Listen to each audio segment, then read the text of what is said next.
This is the new Mercedes EQXX. It sounds like an adult-only version of the EQS, but it's actually one of the most extreme electric cars ever made. And here's a Carwow top 10 things you need to know about it.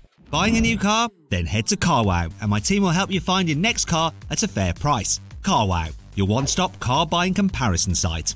The EQXX is a gorgeous four-door coupe that looks more like a spaceship than a normal EV. It's not a big GT car like the Porsche Taycan or a massive land yacht like Audi's Grand Sphere concept. It's actually quite small. The wheelbase, which is the distance between the front and rear wheels, is a few centimetres shorter than on a Mercedes C-Class. It's slower than that car too, and it looks even sleeker than the Mercedes EQS. At the front there's a full-width light bar, and the EQXX's headlights are made to look like three-pointed stars, you know, to match Mercedes logos. Speaking of which, the central Mercedes badge isn't in the grille anymore, it's on the bonnet, just like on the AMG 1 hypercar. Around the side you'll see flush door handles and 20-inch magnesium alloy wheels with special see-through covers, and more on those later. My favourite angle is the back. You can forget the McLaren 765 LT, this is what you call a long tail car. Now, do you like the look of the EQXX, or has Mercedes gone too far? Let me know in the comments below. The battery in the Mercedes EQXX can hold almost 100 kilowatt hours of energy, which is a bit less than the 108 kilowatt hours you get in the top specification EQS. However, the EQXX's battery is 30% lighter than the EQS's, so it only weighs about 480 kilos. To achieve this, Mercedes has added some more silicon to certain components. This helps each cell store more energy, so you need fewer heavy cells to deliver the same amount of power. It got this idea from the hybrid system in the AMG 1. In fact, Mercedes also got the people who built that car's engine to rearrange the EQXX's battery electronics. They managed to squash everything together so tightly that the whole battery pack is now half the size of the one in the EQS. It's so small that it would even fit into an EQA. Now, the EQA has a 420 volt electrical system, but the EQXX operates at 900 volts. That's 100 volts more than a Porsche Taycan, which obviously does 800 volts. And you know what high voltage means?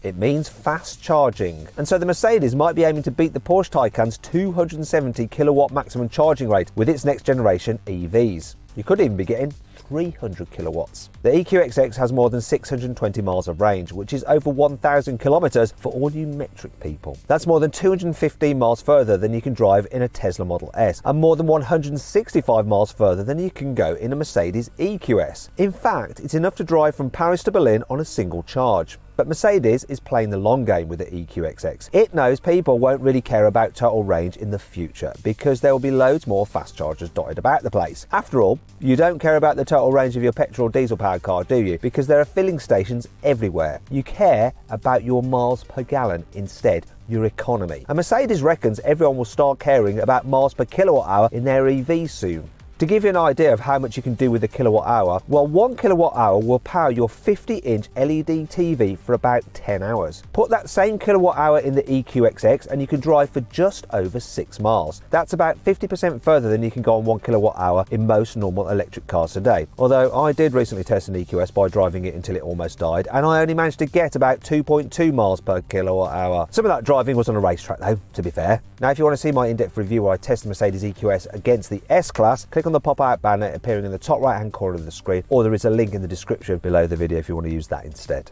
Aerodynamics are a bit of a drag. Well, they can be. The average electric car uses about 2/3 of its energy just to push air out of the way as it drives along. This is why Mercedes has made the EQXX as aerodynamic as possible. It has a drag coefficient of just 0.18 CD. That's 0.02 CD less than the EQS, which is currently the most aerodynamic production car in the world ever. Every flap or intake serves a purpose, from the transparent wheel covers that reduce turbulence to the grille shutters that only open if the battery needs cooling. Now, my favourite bit is the adjustable rear diffuser. It stays closed most of the time, but it automatically deploys at high speed to reduce lift. It can also retract if you get rear-ended in traffic, probably so it doesn't slice into other cars like a very expensive, very aerodynamic steak knife. The Mercedes EQXX is very light, even though it's crammed with loads of fancy new tech. Well, I say light, It weighs 1,750 kilos. Now, to put that into perspective, the lightest Mercedes EQS you can currently buy weighs in at 2,400 kilos. This relatively lightweight for an electric car is partly down to the fact that the EQXX's doors are made from carbon fibre and fiberglass instead of aluminium and steel like on most cars. And bits of the floor and subframes are made using a new kind of aluminium casting that's stronger and lighter than usual. Weirdly, Mercedes also added lightweight sound insulation made from banana skins,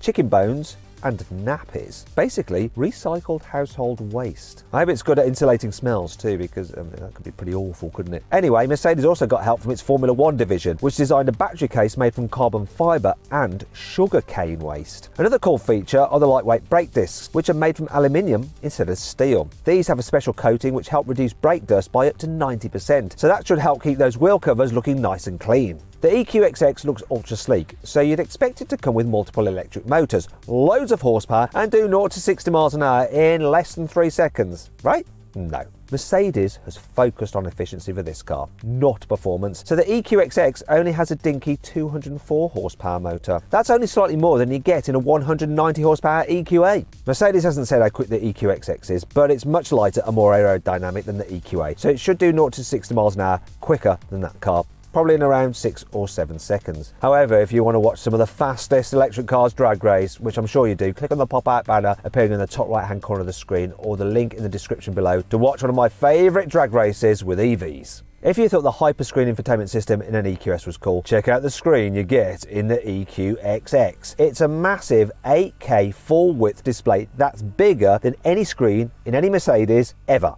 It has loads of brand new menu graphics and it features Mercedes' latest computer software that mimics the neural pathways of the human brain. This doesn't mean that it'll become sentient and start reprogramming the sat-nav when you aren't looking. It just means it uses much less power than an ordinary computer system, especially if you use lots of voice commands. Speaking of which, Mercedes has given the EQXX a new voice-controlled avatar. It's made up of loads of 3-pointed stars and it's supposedly inspired by Mercedes Jelinek. That's the girl who all Mercedes cars are named after.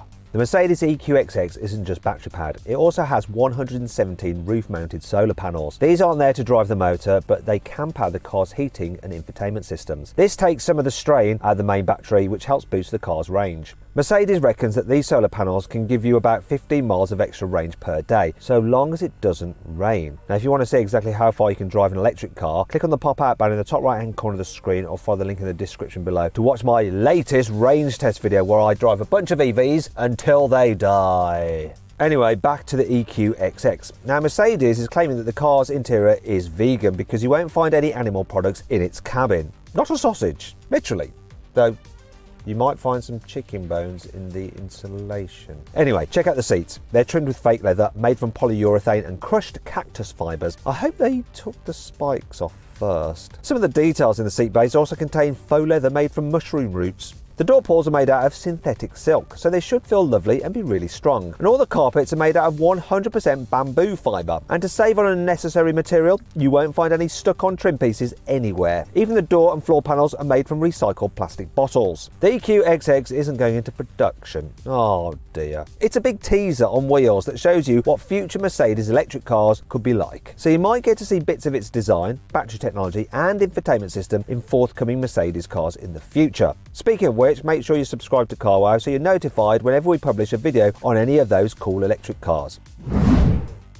I hope you'll enjoy the video. If you did, give it a like. If you didn't, give it a dislike. Let me know what you think of the EQXX's tech in the comments below. Click on the video windows to watch some more videos and on the box to go to Carwow if you need to sell your car, because we'll make sure you get a fair price for it from our trusted dealers.